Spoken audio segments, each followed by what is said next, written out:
songwriters, good singers. There were the requirements were pretty high, and yeah, most of those guys had been through some kind of school, whether they trained in music or art, or right. There was something innately artistic about them, and I think it was a harder road for them to become big and famous, and so there was always some, the threshold for quality was high. I think, and then Bad Company also was a quote-unquote supergroup, so they had been in previous bands. So, but just a little flight of fancy there for me. Something completely different that you got to experience was a legendary performer, but legendary in their own genre, a person that, until we discussed it prior to the show, in Luis Miguel, that I had never heard of, and probably should have. Yeah, he does various forms of Latin music, and because the show's been like 2 weeks ago, so I'm trying to sum it back up. Right. No, it was a huge band, lots of horns, lots of colors. He changed costume or suits every once in a while, and it was either these really soft, satiny ballads, everything in Spanish, which made it a little. I came up with a partial set list. He has some hits, and you could tell when he sang the title. But right. But yeah, and there were ballads, and there were big, mariachi, and what's the other? I can't think of the other genre, but yeah, all genres of Latin music and different moods, different tempos, different grooves. But it was so, and this is like the third or fourth time I've seen someone like that who sings only in Spanish. Okay. And, just to stand back and watch kids who are 8 years old, 14 years old, in their 20s, like everyone's singing along in Spanish. It was obvious that families pass this down, right? From generation, and the songs are beloved. And he was pretty dashing. I mean, he kind of looks like a little bit like Ricky Ricardo did when he was in I Love Lucy, and very dashing and debonair. And yeah, from his photos, he looks like he has that package. He was like a teen sensation, also, wasn't he? Yeah. So I don't go to those shows often, but I guess when I do, I always come away feeling really rewarded by it, just because it's music I never listened to, that I'm not exposed to. But there were 8,000 people there, so there's an appetite for it, even just here in Kansas City, and it just sort of opens up, me to, or exposes me to different kinds of music, even though, I may not understand a word he says. But. Well, I think that, quality is quality. Mm-hmm. So, but sometimes an act like that, sort of a lounge singer type of act, it never morphed into parody or anything like that. Yeah, it was quality, top quality. Yeah, I thought it was, it felt a little throwback, like of another era. Well, when you reference Ricky Ricardo, obviously, it would. But the band was fantastic. That was the last part of the show. He had this 14-piece mariachi band, like just horns and fiddle, and that was fantastic. That was like you see how that music has infiltrated our popular music. Right. Whether it's Santana or somebody like that. But it's just when you see roots music like that, it's like a light goes on and go. It cannot be done well, but boy, when it's done even reasonably well, it's the most joyous type of music. When you're, in Mexico or you're in Spain or something like that. When they were wearing the full mariachi uniforms, I forget what they're called. I think I remember thinking, I think he ended the show with a ballad after this 15 or 20 minutes of mariachi music, and I'm like, you probably should have kept the flow, the flow going. With the big band. Did they have it set up for full, or did they have it set up for a 10,000? All the upstairs were blocked off. Yeah. Have you ever talked to anybody about the decision making in that regard? How they, like 2 weeks out, do they decide? Well, it looks like it's going to be. Do they have people who are good at estimation, or when you have to know when you put tickets on sale, or otherwise, you're going to sell in the upper deck, and then you got to close it and move people. Right. So you make the decision.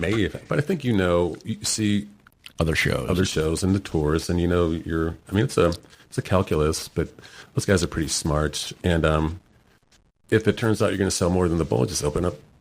If it's worth it, open up the upper deck later, right, and sell cheaper seats.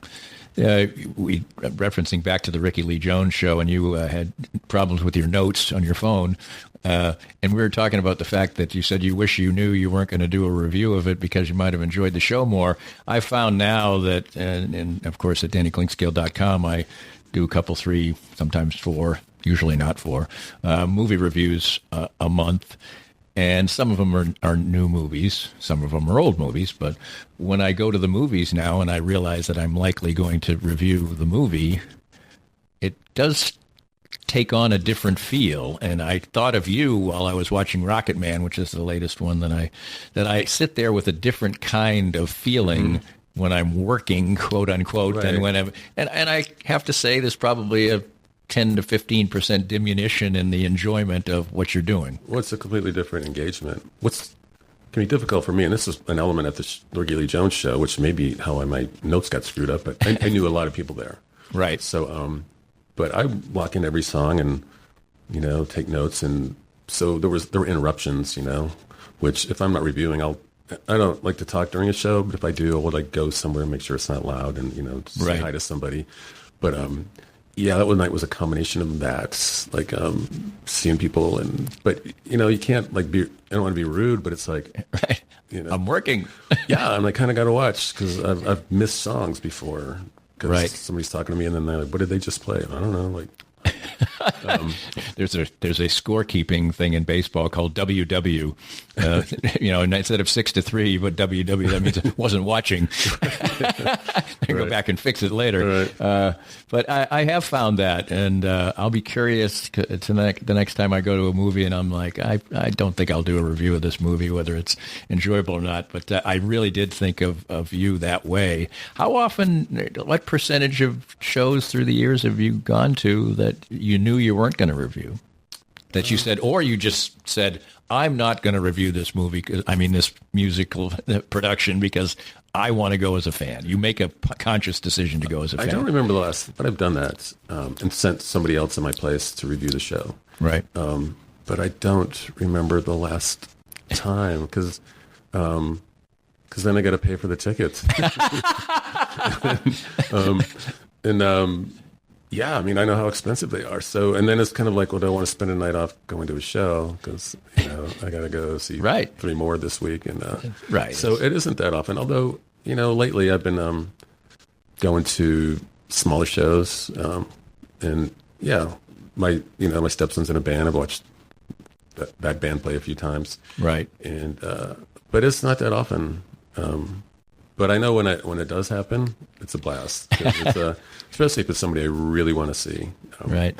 Those can be the hardest to review because, whenever I see Beck, I love him, and but having to focus my attention to another place and just critical thinking, and it takes something away from the show.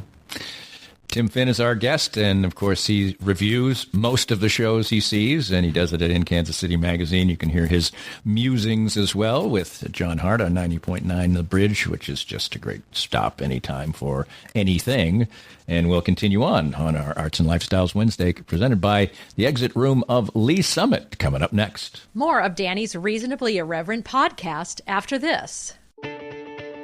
Before you spend your time and money going after an MBA, ask yourself why. Is it so you can tell people you got your MBA? So you can add a line to your CV?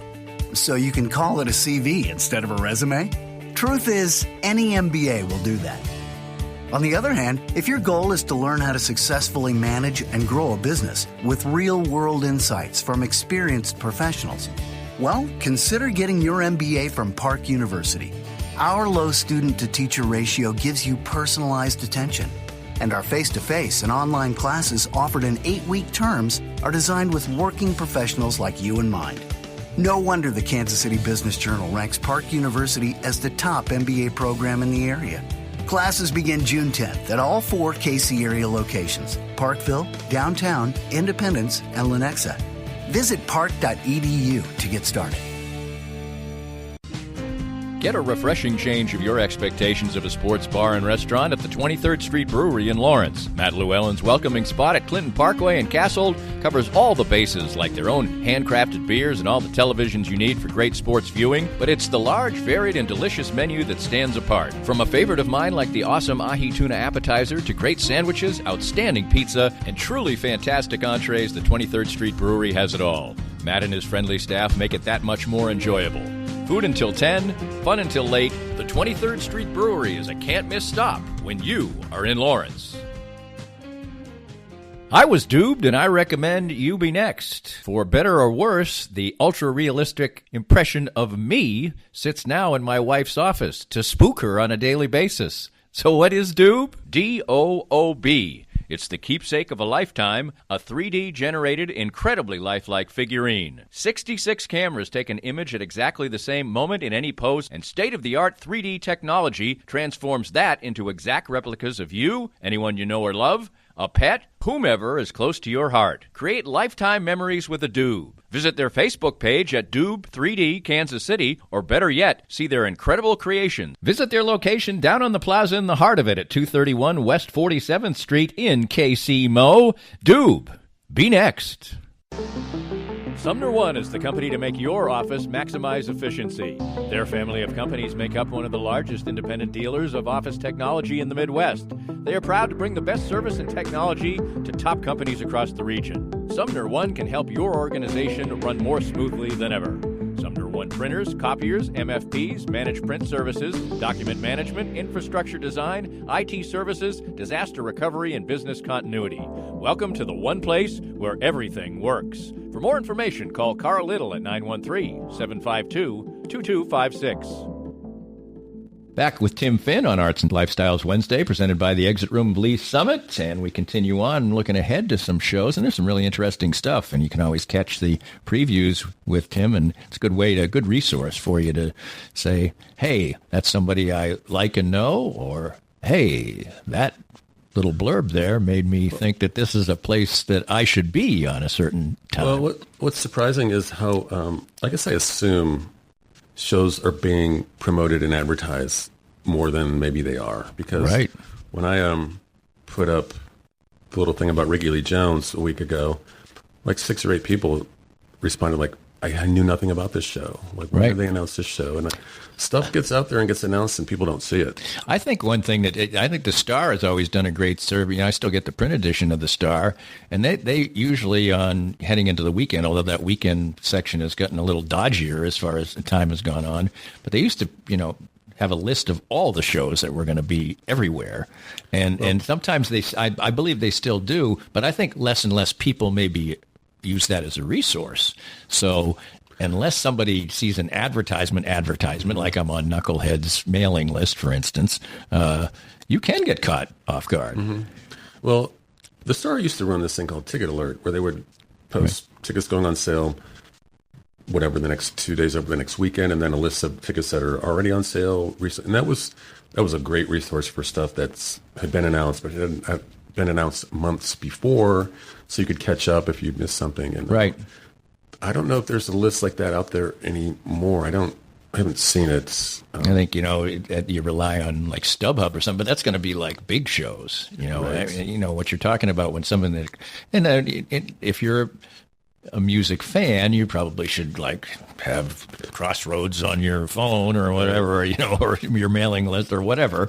But it is possible to or it's 2 days away and you're like, I already have plans and I would have really loved to see that show, There's a website called Pollstar, Pollstar, KC. If you put Pollstar-KC, it will pull up most of shows, but I noticed they won't have a lot of Knucklehead shows or Crossroads KC shows. It's not thorough, but I would say it's like 75% comprehensive. And they sort of like when you go on Travelocity and Southwest Airlines isn't on there. I mean, certain things. Well, Hilton is on this one. So, Town Center used to do a more comprehensive summer music series, but they're still doing one. You'll love this. I actually saw Herman's Hermits a few years ago at the Town Center. Met Peter Noon afterwards, as a matter of fact, delightful man. But they're doing a show this time around, this in a couple of days. But they only have 3 shows this summer. Is that correct? Or right, 3 weeks. Yes, 3 weeks. This is the I think it used to be bigger, didn't it? Didn't they used to do like eight shows or something like that? It seemed like it. Yeah, it seemed like it. But anyway, there still are shows there, and this is